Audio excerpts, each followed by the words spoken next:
Welcome, survivors, burnout community, and those just interested.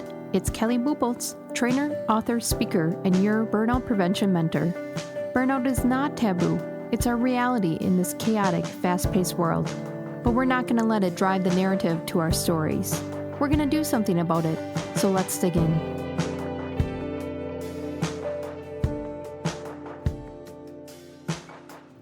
This is going to be a great episode because we're going to start a new habit. If you notice the title, it's not starting a new habit.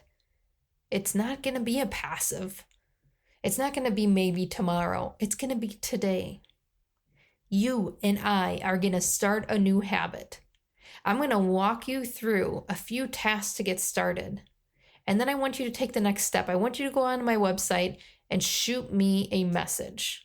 What is your new habit? What's going to be the plan? What are the certain answers to the questions I have in each task to get you where you need to go? Because I think habits are the most underrated action that you can do, because this small daily action builds up to big transformation. I didn't get here overnight. Over the last couple years, I've built up really healthy habits in a very distracting, negative world. And it has done me good. It has given me the personal freedom to do certain things I never thought I could achieve. To be present with my kids in a work hustle culture. To be laser focused in my passion. So what is that habit? Let's start with that first task. What is going to be the habit? Identify your habit. I don't want you to say something basic or big, like I want to lose weight, I want to be successful, I want to get the promotion. I want you to really focus on something you want to get aligned with. That character that you want to be, that story you want to tell, what is that? And break it down. Be specific. Don't say, I want to lose weight. Say, I want to walk around the block in a way that I don't feel like I'm going to fall over. Maybe it's, I want to be able to lift my kids and not be sore the next day. Maybe it's, I want to not have brain fog in the afternoon, so I need to focus on my gut health. Maybe it's focus. That's going to be mine. And I'm going to walk you through my new habit that I'm going to commit to with you and how I would answer these tasks so that you can kind of see how this flows. So that's the first thing. If you're willing to send it to me, I'd love to hear it. What is your new habit that's going to be aligned and specific? The next task in starting this new habit is knowing the motivation behind it and the why. You will give up. All the forces around you will want you to give up. And then that story, that narrative in our head will want you to give up and go back to old ways and old pipelines because it's easier. But we know we're not going that way. And we're doing this together. So what's going to be the motivation behind it and the why? Where are you going? Why do you want to be that character? So my habit is going to be more focus. I'm going to get more even specific to that because certainly many factors go into that. I'm going to say I want to practice time blocking in my mornings because I'm a creative mind. I love to naturally multitask and it's not productive. So I want to time block, really focus on the task right in front of me, email closed and other distractions away, and focus on one thing. And then when that time is done or that task is done, I can switch. So that's my specific habit that I'm going to commit to you. My motivation behind that, my why, is to be present in the moment of that task.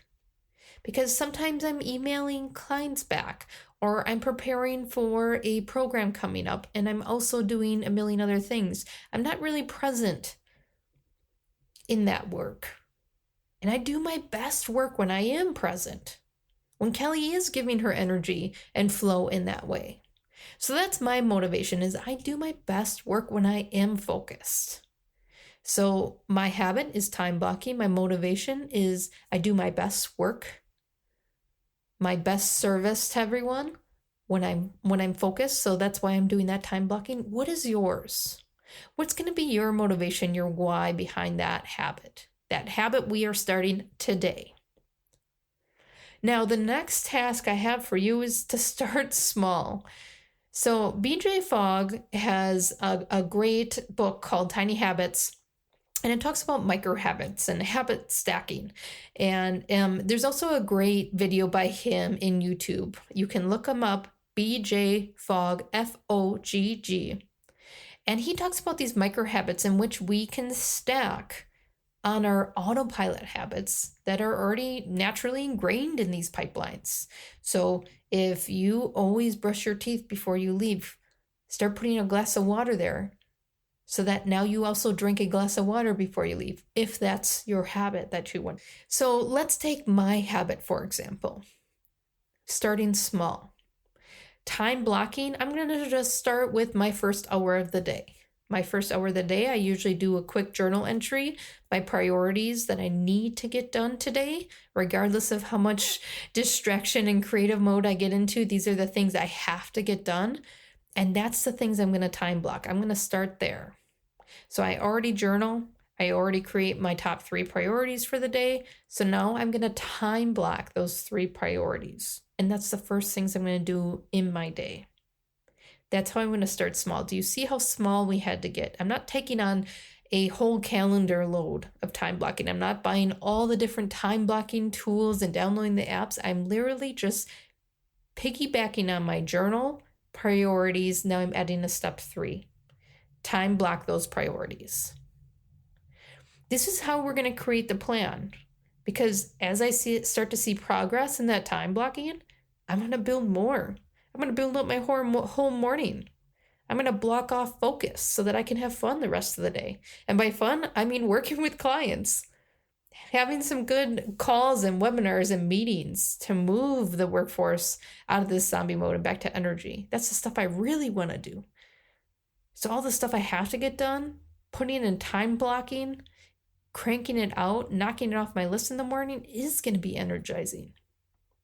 So how are you going to start small? How do you want to start this plan? Piggybacking on those autopilot habits that you already have. These can be like triggers. This can be prep. And what I mean by that, say you want to stretch in the morning. Say you wake up all achy and you want to be more flexible. A way to do that is put your workout clothes or whatever you're going to stretch in right next to your bed in the mornings. When you flip those legs off and you put those feet on the ground and you're achy, you land on those clothes. It's time to get dressed. And the interesting thing about exercise clothes or whatever you want to wear is once you put them on, well, now you got to stretch because you put on the clothes.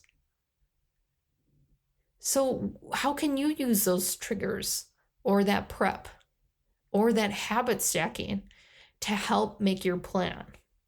Start small. The next task in your new habit will be reflecting on that progress. You can do this through journaling. There's great apps out there as long as you're not distracted by all the other apps. Or visual reminders in your own progress. Some people do boxes on a piece of paper, checking off each day that they did their habit. Some people, for example, if they are losing weight, they have how much they weigh on the scale. I'm not a fan of that because I think that, especially as a female, your weight can go up and down depending on the time of the month, depending on what you ate. So I'm not a big fan of that, but I do feel like seeing how you fit in certain clothes can give you a good reflection of your progress. Seeing how strong you're getting can be a reflection of your progress. How are you going to reflect on your progress? For my time blocking, I'm going to use my journal because it's a productivity journal. So it helps me set priorities for the day. It gives me a little parking lot to put all my ideas that come in randomly throughout the morning.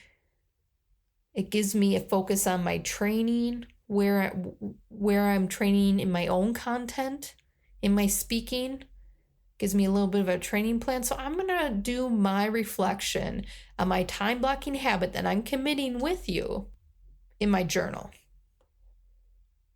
Now, the next task is probably the hardest. We all know that first step of starting a new habit can be hard, but sustaining and accountability, oof, that's where we slip up. That's where we sling back. So who are you going to tell? If you don't have someone to tell, I want you to go on my website and shoot me a message. You can hold me accountable like I'm going to hold you accountable. If that's uncomfortable for you, or that one-on-one accountability you're not ready for, or maybe you don't need it, I want you to join a group in that habit. There's all different, like I said, apps, social media, community groups. Can you join them? Because it's interesting when you hang around a community and people that are doing the same thing as you, it doesn't seem weird. It doesn't seem abnormal. It doesn't seem as hard as when you're doing it alone. Because who you hang around, you become. So naturally, say if you wanted to pick up running a mile or walking a mile, walking around the block, if you join a group of neighbors or someone in your community, a mom group even, and you take your kids for a walk in strollers, naturally, if they meet every Saturday afternoon, you're going to want to go every Saturday afternoon. And that accountability is there because they're going to know you're missing. So that group effect is huge in accountability. I love doing the virtual coaching with a focus group, which again is under about 10 people. But I take a team or a group of leaders and we work through a specific topic that we identify with an organization that they need to work on or work towards.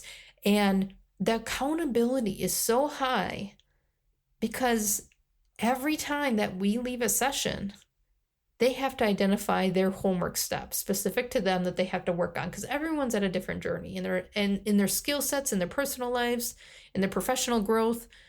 And that holds them accountable, because then the next session, when I wrote down and brought back up what they committed to, they're like, oops, didn't do it.